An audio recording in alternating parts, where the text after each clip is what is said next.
Hello guys, welcome back to spicy reaction. I hope कि आप सब बढ़िया होंगे, फिटफाट होंगे और खूब मजे में होंगे।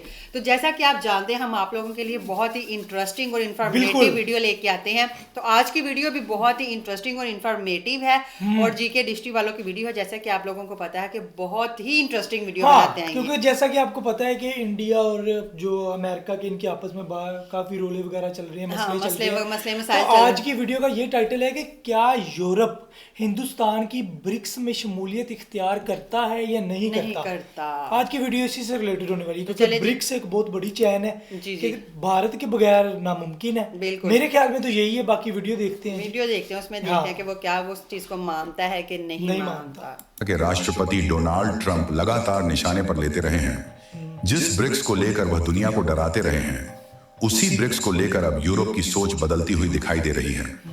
ट्रंप ने खुले तौर पर कहा था कि जो भी देश ब्रिक्स के साथ जाएगा उस पर टैक्स लगाया जाएगा, टैरिफ लगाए जाएंगे और जरूरत पड़ी तो प्रतिबंध भी लगाए जाएंगे। यानी साफ संदेश था कि ब्रिक्स से दूरी बनाकर रखो। लेकिन अब इसी ब्रिक्स को लेकर यूरोप के बड़े देशों में हलचल तेज हो गई है। इस बदलाव की शुरुआत फ्रांस से होती दिख रही है। फ्रांस के राष्ट्रपति इमैनुअल मैक्रों ने हाल ही में ऐसा बयान दिया है जिसने पूरी दुनिया का ध्यान खींच लिया है। उनका इशारा साफ है कि ब्रिक्स को दुश्मन मानने की बजाय उसके साथ सहयोग का रास्ता तलाशना चाहिए। मैक्रों ने कहा कि ब्रिक्स संगठन में भले ही कई छोटे बड़े देश शामिल हों, लेकिन इसके 3 सबसे प्रभावशाली स्तंभ हैं: भारत, चीन और रूस। उन्होंने यह भी कहा कि यूरोप और अमेरिका में लोगों को यह सोचकर डराया जाता है कि ब्रिक्स के देश विरोधी हैं, दुश्मन हैं, लेकिन सच्चाई इससे अलग है। ब्रिक्स कोई दुश्मन संगठन नहीं है। फ्रांस के राष्ट्रपति का मानना है कि ब्रिक्स और G7 देशों के बीच टकराव की बजाय एक पुल बनाया जाना चाहिए, यानी दोनों के बीच संवाद और सहयोग बढ़ाया जाना चाहिए। अब समझ लगी है। उन्होंने टाइटल दिया था कि क्या यूरोप हिंदुस्तान की ब्रिक्स में शमूलियत इख्तियार करेगा कि नहीं करेगा। हाँ। कि यूरोप, क्योंकि ब्रिक्स हिंदुस्तान की है ऑलरेडी वो इसमें इंक्लूड है। इंडिया जो है, इंडिया उसमें ये है कि यूरोप इख्तियार उसमें शमूलियत इख्तियार करेगा कि नहीं करेगा। हाँ, वीडियो को अब जरा ना थोड़ा सा।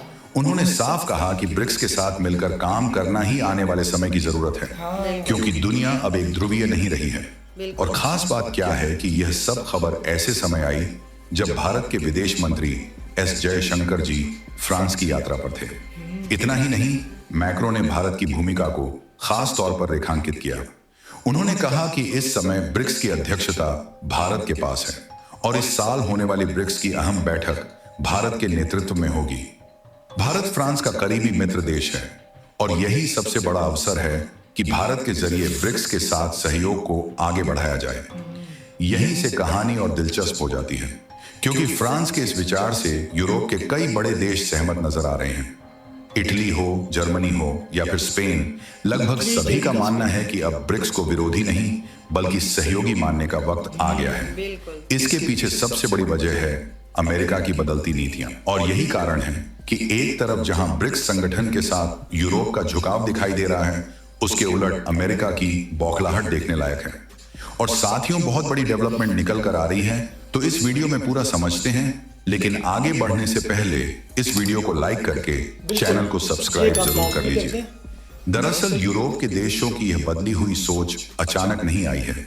इसके पीछे पिछले कुछ महीनों की घटनाएं हैं। अमेरिका के राष्ट्रपति रहे डोनाल्ड ट्रंप की नीतियों ने यूरोप को यह एहसास करा दिया कि वह अमेरिका पर जरूरत से ज्यादा निर्भर हो चुका है।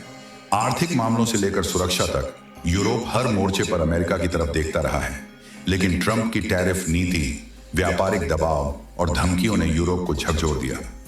यूरोपीय देशों को लगने लगा कि अमेरिका अपने हित के लिए कभी भी उन्हें नुकसान पहुंचा सकता है। यही वजह है कि अब Europe multi dimensional foreign policy की तरफ बढ़ रहा है, यानी केवल अमेरिका पर निर्भर रहने की बजाय बाकी वैश्विक शक्तियों के साथ संतुलन बनाना। इसी रणनीति के तहत भारत की अहमियत अचानक बहुत ज्यादा बढ़ गई है। भारत इस समय ब्रिक्स का अध्यक्ष है और दुनिया की सबसे तेजी से बढ़ती बड़ी अर्थव्यवस्थाओं में शामिल है। यूरोप को लग रहा है कि अगर ब्रिक्स के साथ संवाद बढ़ाना है तो भारत सबसे भरोसेमंद रास्ता है। इस सोच का असर जमीन पर भी दिखने लगा है। जैसे ही फ्रांस के राष्ट्रपति इमैनुअल मैक्रों का बयान सामने आया, तुरंत उसके बाद जर्मनी के चांसलर भारत दौरे पर पहुंच गए। उन्होंने प्रधानमंत्री नरेंद्र मोदी के साथ लंबी बातचीत की और कई अहम समझौते किए। इन समझौतों में डिफेंस कोऑपरेशन, विदेश नीति में तालमेल और व्यापारिक साझेदारी शामिल है। इससे साफ संकेत मिलता है कि यूरोप अब भारत को केवल एक बाजार नहीं बल्कि एक रणनीतिक साझेदार के रूप में देख रहा है।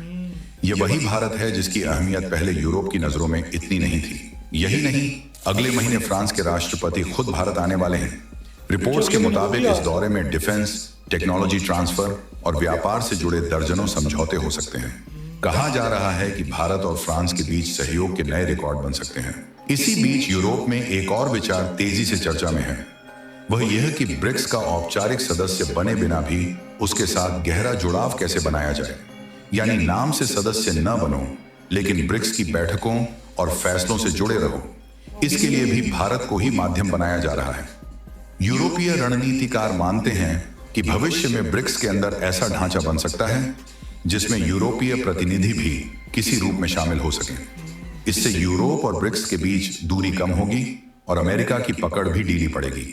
अब बात करते हैं उस सबसे बड़े कारण की जिसकी वजह से ब्रिक्स को लेकर अमेरिका और पश्चिमी देशों में सबसे ज्यादा बेचैनी है। वह कारण है ब्रिक्स का अपना पेमेंट सिस्टम। दरअसल दुनिया की मौजूदा आर्थिक व्यवस्था डॉलर के इर्द गिर्द घूमती है। अंतरराष्ट्रीय व्यापार हो, तेल की खरीद बिक्री हो या फिर बड़े लेन देन, लगभग हर जगह अमेरिकी डॉलर का दबदबा है। अमेरिका ने इसी ताकत का इस्तेमाल कई बार हथियार की तरह किया है। जिसने उसकी बात नहीं मानी उसे डॉलर सिस्टम से काट दिया गया। सबसे बड़ा उदाहरण ईरान है। अमेरिका ने ईरान को स्विफ्ट पेमेंट सिस्टम से बाहर कर दिया। नतीजा यह हुआ कि ईरान अंतरराष्ट्रीय व्यापार के लिए भुगतान ही नहीं कर पाया। तेल बेचने के बावजूद उसे पैसा नहीं मिल सका। यही वजह है कि अब कई देशों को समझ में आ गया है कि डॉलर पर पूरी तरह निर्भर रहना कितना खतरनाक हो सकता है। अगर कल को अमेरिका नाराज हो गया तो आपकी पूरी अर्थव्यवस्था ठप हो सकती है। इसी डर से ब्रिक्स देश एक वैकल्पिक पेमेंट सिस्टम पर काम कर रहे हैं ताकि आपस में व्यापार बिना डॉलर के हो सके। हाल ही में ब्रिक्स देशों ने अपने स्थानीय करेंसी में ट्रेड बढ़ाने पर जोर दिया है।